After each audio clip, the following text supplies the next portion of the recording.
Gusto nyo ba ng pangmalakasang ulam at pwedeng pulutan mga parekoy? At sa itsura pa lang, matatakam ka na mga parekoy. At kapag nilagyan nyo pa ng ganitong taba ng baka mga parekoy, talagang mapapawaw ka na lang sa sarap mga parekoy. Kaya panuorin ang buong video, paano natin to iniluto. Nyamanaken saken! Aray ko, paka!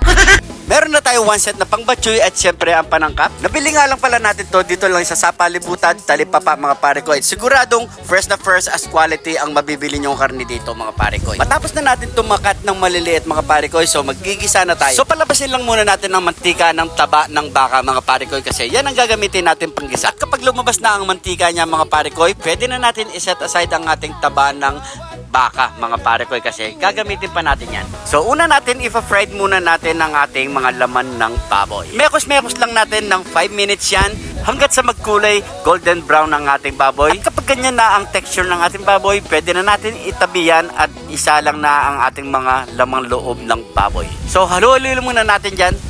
Antayin natin ng 5 minutes. After 5 minutes mga parekoy, so set aside muna natin yan at magigisa na tayo. Shoutout nga pala kay parekoy Jojo Diasus ng Marisol, Angeles City. Una na natin ilagay ang luya, sunod na natin ang bawang, kasabay na rin ang kanyang sibuyas. Syempre di mawawala ang kidlat ni Jun TV para naman may kick. So pakagisa lang natin yan hanggat sa lumabas ang kanyang mabangong aroma. At sabay na natin ilagay ang ating mga karne. At halo-halo lang muna natin yan mga parekoy. Lagyan na rin natin ng pamintang wasak, patis ang lahat ng lalagay na pampaalat mga parekoy para mas malinamnam ang ating batchoy. Haluin muna natin yan para ma-evaporate ang nilagay nating pampalasa. At maglagay na tayo ng isang pitsil na tubig. At dapat sakto lang ang ating sabaw. At ilalagay na natin ang ating taba ng baka. So tatakpan lang natin yan. 10 minutes antayin natin hanggat lumambot ang ating mga karne.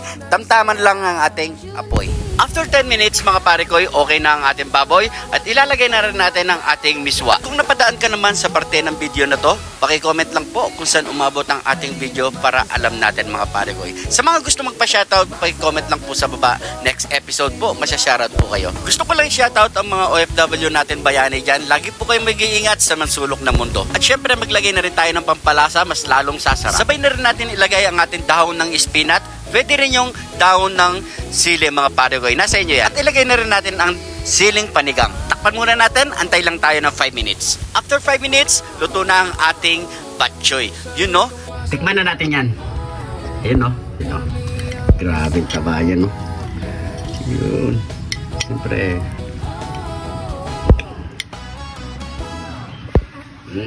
Kain po.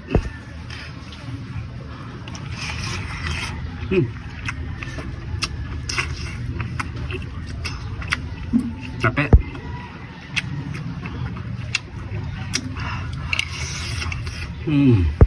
Sarap.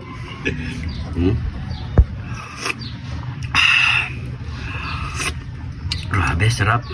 Napakasarap sa ulam na ito. Hindi ako nagkanin ngayon mga pare ko ya. Ayan o. Ayan. Sasabay mo yung sili. Ay.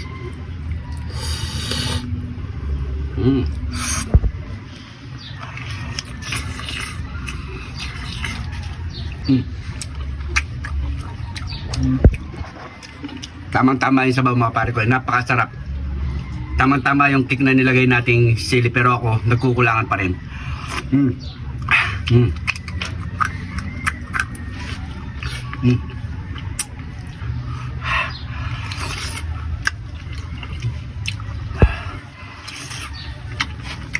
Sarap, grabe. Tapi. Lambot. Ito tayo mga pare ko, i-try nyo na to. Napakasarap.